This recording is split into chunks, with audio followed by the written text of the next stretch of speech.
Hello, we're delighted to be bringing you our new Health and Wellbeing at Work survey report in partnership with our sponsor Simplyhealth.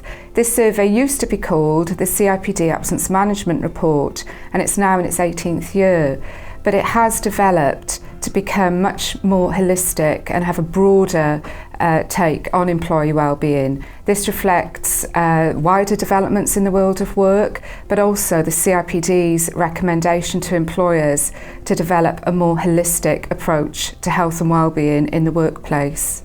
The report finds that presenteeism, or people coming into work sick, has more than tripled since 2010.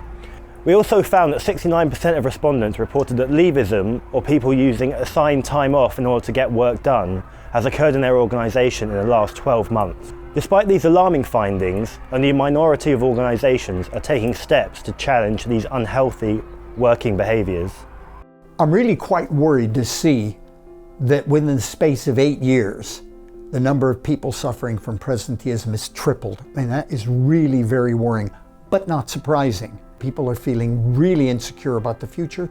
The uncertainty of the future means that, so they were worried about presenteeism from 2010 to 2016 because of the recession. Now they're worried about, will I have a job? Will Brexit lead to job loss? Will the finance sector go off to Frankfurt? All of that thing factors in. So I better turn up. I better, on my HR record, show that I'm there, I'm present. Whether I'm delivering or not, it's irrelevant, I'm there. Leavism is a real problem because people need R&R. They need rest and recuperation. They need holidays, they need time off from work. Work is more intensive than ever before, heavier workloads, deadlines that are sometimes unmanageable, and therefore they need the break. So if you're using your leave time to actually get your work done, that's not good news for the health and well-being of individuals, and incidentally, for the productivity of the company itself or organization itself. Where should employers and HR be focusing their efforts to best effect to encourage healthier workplaces? The quality of leadership and people management and culture will have the strongest impact on how healthy a workplace is. Take leadership. It's really important that senior leaders are fully on board with this agenda. They will have the influence to make sure that health and wellbeing is taken seriously throughout the organisation, and they also serve as very important role models for health and wellbeing.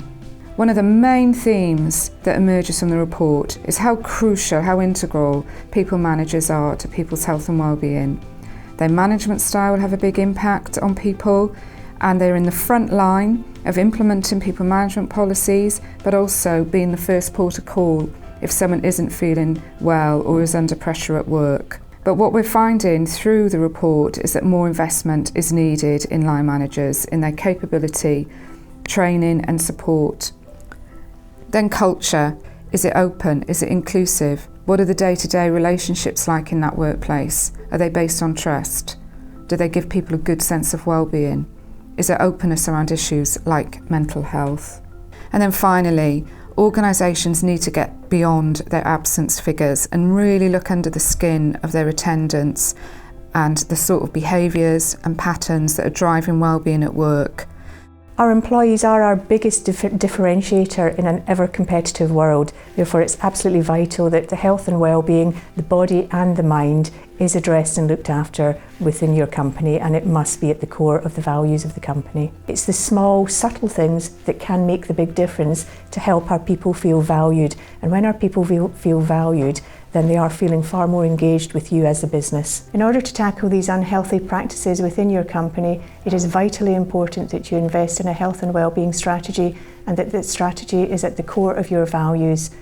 I'm in no doubt that if you do invest in a health and wellbeing strategy, you will absolutely see the benefits in tackling presenteeism and leavism.